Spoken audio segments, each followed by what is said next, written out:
नाज़रीन, यमन की जानिब से अब तक का लार्ज स्केल हमला किया गया है जिसमें सबसे ज्यादा नंबर ऑफ टारगेट्स एक ही वक्त में हिट किए गए हैं। और इसके साथ ही फलस्तीनी रेजिस्टेंस ने पूरी डिटेल बताई है कि जुलाई के अंदर जो उन्होंने ऑपरेशंस किए हैं गजा के मुख्तलिफ एरियाज में जो इजरायली फौज दाखिल रही है, तो पूरे जुलाई के अंदर जो ऑपरेशंस हुए हैं, दर्जनों vehicles, tanks, troop carriers Israeli फौजी उनके खिलाफ कैसे ऑपरेशंस किए हैं उसकी डिटेल जब सामने आ रही है। इसके साथ अली लरेजानी जो है वो बेरूत पहुंच गए हैं। एक अहम तरीन और फैसला कुन दौरा है जिसमें ईरान जो है वो दो टोक अंदाज में लेबनान की गवर्नमेंट को अपनी जो पोजीशन है वो क्लियर करने जा रही है। दो टोक अंदाज में ये मैसेज कन्वे करने जा रहा है ईरान के, वो हिजबुल्लाह के साथ खड़े हैं और हिजबुल्लाह के खिलाफ अगर लेबनीज गवर्नमेंट जाएगी अमेरिका के कहने के ऊपर तो फिर ईरान हर सूरत में हिजबुल्लाह के साथ खड़ा होगा। और एक ग्रेट गेम इराक से लेकर शाम, शाम से लेबनान, लेबनान से मिस्र, मिस्र से सूडान, ये किस तरह से जारी है, कैसे मुलाकातें हो रही हैं और कैसे ये तमाम फ्रंट जो है एक दूसरे के साथ कनेक्टेड हैं। अमेरिका सब में किस तरह से जो है वो मुतारिक है और सबके साथ मुलाकातें कर रहा है और क्या प्लानिंग, क्या ग्रेट गेम यहां पर जारी है उसके ऊपर भी हम बात करेंगे। प्यूटन ने कॉल की है किम जोंग अन, अपने फ्रेंड किम जोंग अन को कॉल की है चूंकि प्यूटन की ट्रंप के साथ मुलाकात होने जा रही है अगले 48 घंटों के अंदर। तो उससे पहले प्यूटन जो है वो अपने तमाम बड़े अहम तरीन इत्तेहादियों से राब्ते कर रहे हैं। चाइना के प्रेसिडेंट के साथ उन्होंने राब्ता किया और ब्रीफ किया है कि वो क्या बात करने जा रहे हैं। अब वो किम जोंग अन से उन्होंने राब्ता किया है और मुमकिन तौर पर ईरान से भी राब्ता हो सकता है, जब बाकी जो था उनसे भी राब्ता, लेकिन मेजर उनके एलायंस तो यही हैं।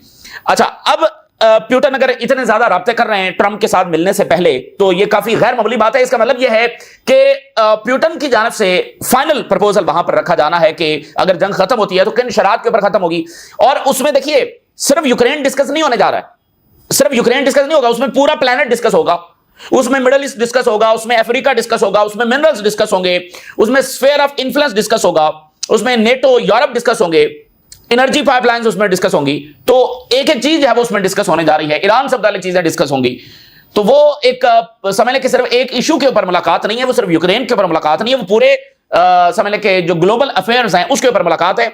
और इससे पहले प्यूटन जब सबके साथ राब्ता कर रहे हैं, लेकिन इसका मतलब ये कि संजीदा तरीन मुलाकात होने जा रही है। इधर से पूरी तैयारी है कि हम क्या चीजें पेश करने जा रहे हैं। आगाज करते हैं। यमन ने 6 टारगेट्स को एक साथ निशाना बनाया। मैक्सिमम यमन जब 3 टारगेट्स को निशाना उसने बनाया हुआ है, लेकिन आज उन्होंने 6 टारगेट्स को एक साथ निशाना बनाया है, जिसमें एशकलान है, हाइफा है, अल नकब डेजर्ट है जहां पर इनकी सेंसिटिव बेसेस हैं, इलात है, बियर अल शिवा है, ये सेंट्रल इजराइल का एरिया है। वहां पर जब 6 ओवरऑल टारगेट्स को ड्रोन्स के साथ यमन ने निशाना बनाया तो यानी पूरा इजरायली गूंज रहा था, हाइफा से लेकर बियर अल शिवा, साउथ में, नॉर्थ में, सेंटर में। तो एक बड़ा हमला यमन की जानिब से जब किया गया, 6 ड्रोन जो है उन्होंने भेजे हैं। इसी दरमियान फलस्तीनी रेजिस्टेंस ने डिटेल शेयर की है कि पूरे जुलाई में उन्होंने क्या ऑपरेशंस किए हैं। पिछले हफ्तों में हम इजरायली मीडिया की एक हेडलाइन देखते रहे हैं। इजरायली मीडिया कहता था कि सिक्योरिटी इंसिडेंट हुआ है, लेकिन किस किस्म का सिक्योरिटी इंसिडेंट, डिटेल्स नहीं आती थी। क्या हुआ इजरायली फौजियों के साथ ये नहीं बताया जाता था, सेंसिटिव चूंकि बहुत ज्यादा है। तो अब हमास ने पूरे महीने की डिटेल्स बताई हैं कि उन्होंने कितना नुकसान किया है, कितने गाड़ियां तबाह की हैं, कितने टैंक्स तबाह किए हैं, कितने फौजी इनके मारे हैं। तो इसका मतलब यह है कि हमास अभी भी मौजूद है और वो नुकसान पहुंचाने की कैपेबिलिटी रखती है इन बड़े ऑपरेशंस का मतलब यह। और एक और चीज अगर आप नोट करें, वो बड़ी इंपॉर्टेंट चीज है कि जैसे जर्नलिस्ट को शहीद किया जा रहा है, इंटेलिजेंसिया को शहीद किया जा रहा है, राइटर्स जो लिखारी हैं और ये प्रोमिनेंट जो लोग हैं उनको शहीद किया जा रहा है, उसके पीछे एक बहुत गहरी स्ट्रेटजी है। और वो गहरी स्ट्रेटजी नाज़रीन क्या है? गहरी स्ट्रेटजी ये है कि फलस्तीनियों के साथ जो मसालिम हुए हैं उसकी कोई कहानी सुनाने वाला ही ना रहे। ये बड़ी डीप ईवल जो है ना, बड़ी गहरी और इबलीसी स्ट्रेटजी है कि जैसे अनस अल शरीफ हैं, वो 22 महीनों तक विटनेस रहे हैं जो ब्रुटैलिटी वहां पर होती रही है। तो अगर अनस अल शरीफ जिंदा रहते तो अपनी उम्र के आखिरी सांस तक, अगले कई दहाइयों तक, वो दुनिया भर में ये स्टोरीज बताते रहते कि गजा में क्या हुआ। किताबें लिखते, उनको यूनाइटेड नेशन में बुलाया जाता, यूरोप में बुलाया जाता, दुनिया के डिफरेंट फोरम्स के ऊपर बुलाया जाता, इंटरव्यूज होते, आर्टिकल्स लिखे जाते। उनकी बाकी सारी जिंदगी गुजरना थी फलस्तीनियों के ऊपर होने वाले मजालिम बताने में दुनिया भर के अंदर। तो इस तरह के लोग जिन्होंने आगे चलकर किताबें लिखनी थी, देखे ना कि एक तरफ होता है आम लोग, एक तरफ ये होते हैं जो जर्नलिस्ट होते हैं, अदीब हैं, उनके साइंसदान हैं, यानी जो एक प्रोमिनेंट जो इंटेलिजेंसिया है, उनको शहीद करने के पीछे बाकायदा स्ट्रेटजी है। फलस्तीनियों के भी जो यानी कि इंटेलिजेंसिया है, एक एक को शहीद किया गया है। तो वे पूरी स्ट्रेटजी है कि कोई आई विटनेस ही ना रहे स्टोरी बताने वाला। तो इसका मतलब यह कि वो पूरी कौम को ना सिर्फ खत्म करना चाहते हैं, बल्कि इस तरह से खत्म करना चाहते हैं कि उनका कोई नामो निशान ही ना रहे, उनके बारे में कोई बताने वाला ही ना रहे। जो स्टोरीज आए वो सेकेंड सोर्स से आए। जैसे यह है कि जो गजा में गया ही नहीं वो बताया कि भाई वहां पर ये हुआ है। تو فرسٹ ہینڈ سورس ہے وہ نہ ہو کہ بھائی جو وہاں پر تھا جس نے اپنی آنکھوں سے, اب انس الشریف نے کیا کچھ نہیں دیکھا ہوگا غزہ میں, تو یہ بڑی ڈیپ روٹڈ وہاں پر یہ اسٹریٹجی ہے. تو اس کے ساتھ امپورٹنٹ بات یہ ہے کہ اسرائیل اپنی بروٹیلٹی کی تمام طاقت استعمال کر رہا ہے. اگر اس سب کے باوجود وہ اپنے ڈکلیئرڈ گول جس میں فلسطینیوں کو مکمل طور پر ختم کرنا ہے, اگر اس میں وہ ناکام ہوا اس ابلیسی مقصد میں, تو پھر یہ سمجھے کہ اس کی یہ اسٹیٹ وٹیٹ کوئی نہیں رہنے والی ہے. یہ بات ذہن میں رکھ لے, یہ نہیں ہوگا کہ اسرائیل یہاں سے ہارنے کے بعد یہاں پر 2 اسٹیٹ بنے گا. یہ اسٹیٹ اس طرح سے پھر اسرائیل کی ایگزسٹ کر ہی نہیں سکتی ہے. اسرائیل کی اسٹیٹ اس طرح سے کام رہنے والی نہیں ہے, وہ ڈائلیوٹ ہو جائے گی اور کولیپس ہو جائے گی, کیونکہ انہوں نے اپنی تمام انتہائیں جو ہے نا وہ پار کر دی ہیں, تمام طاقت کا جو ہے وہ استعمال کیا ہے. اچھا اب ذرا ڈیٹیلز دیکھیے. القسام اور قدس بریگیڈ جو ہے انہوں نے سیریز آف غازہ آپریشنز ان جولائی اس کی تفصیلات جو ہے وہ بتائی ہیں, اور ڈے بائی ڈے بتائی ہیں کہ فلاں دن یہ کیا, فلاں دن یہ کیا. سیریز آف آپریشنز کیے ہیں اسرائیلی فورسز کو, ملٹری وہیکلز کو اکراس سیورل ایریا جو ہے وہ تباہ کیا. سگنیفیکنٹ ڈیمیج اور کیجوالٹیز ہم نے پہنچائی ہیں. غزہ سٹی کے اندر وہ کہہ رہے ہیں کہ ہم نے بڑے آپریشنز کیے ہیں. Multiple operations in المنصورہ street in the Shuja neighbourhood ہم نے وہاں پر کیے ہیں, اور ڈزنز آف جو مرکاوا ٹینکس ہیں وہ تباہ کیے گئے. 4 جولائی کو یہاں پر ٹینکس تباہ ہوئے. پھر 5 جولائی کو ایک گھر کے اندر نمبر آف اسرائیلی فوجی موجود تھے, ہیڈ ٹیکن کور, ان کے اوپر جب اٹیک کیا اور کازنگ ڈیتھس اینڈ انجریز. یہ 5 جولائی کا واقعہ ہے. پھر 9 جولائی کو فلسطینی سنائپرز نے حملے کیے اسرائیلی سولجرز کے اوپر, killing and وونڈنگ them.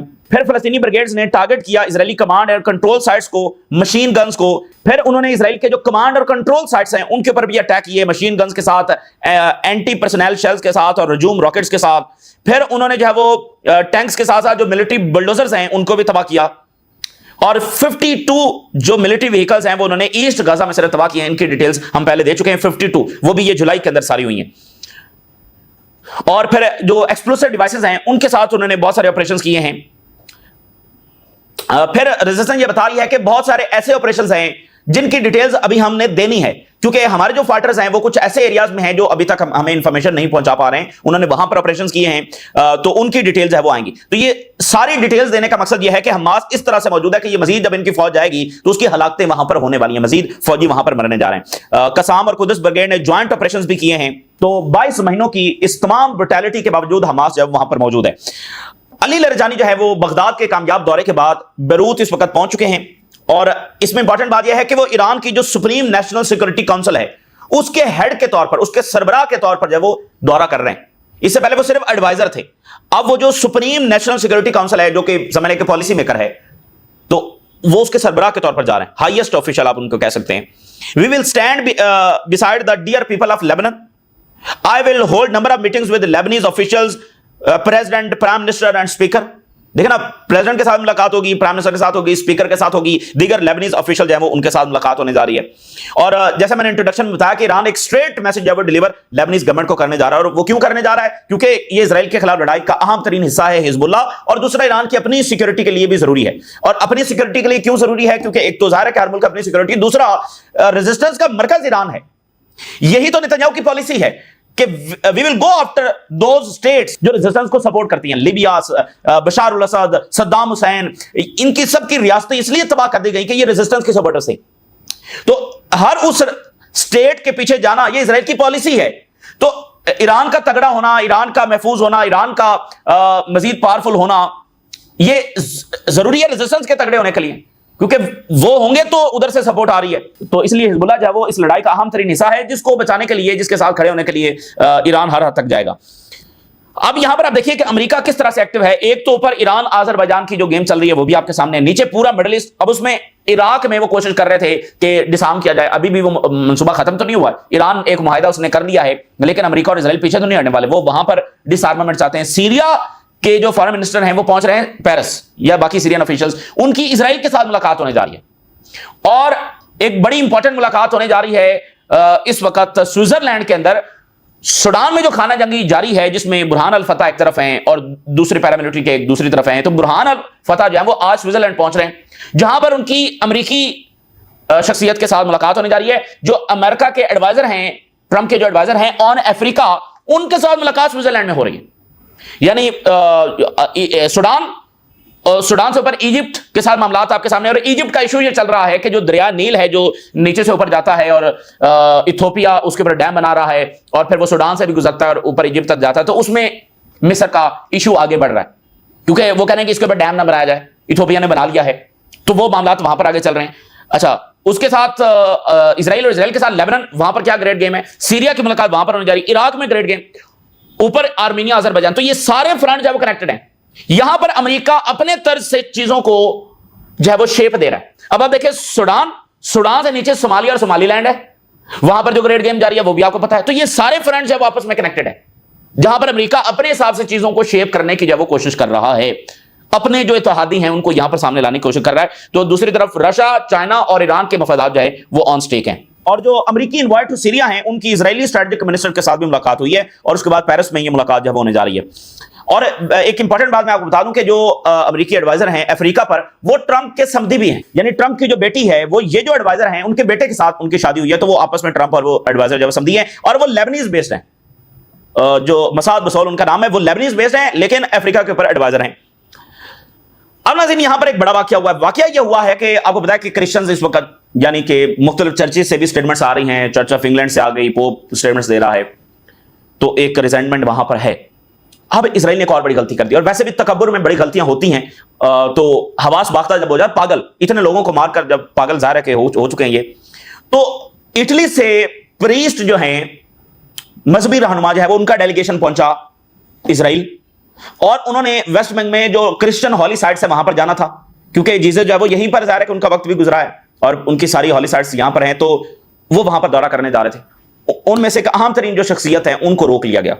Israel denies entry to Italian peace activist priest Capovilla. अब ये अमन के दाई भी हैं, पीस एक्टिविस्ट हैं, और एक मजहबी रहनुमा है, यानी प्रीस्ट हैं, तो उनको जब वहां पर रोका गया और काफी ह्यूमिलिएट किया गया उनको।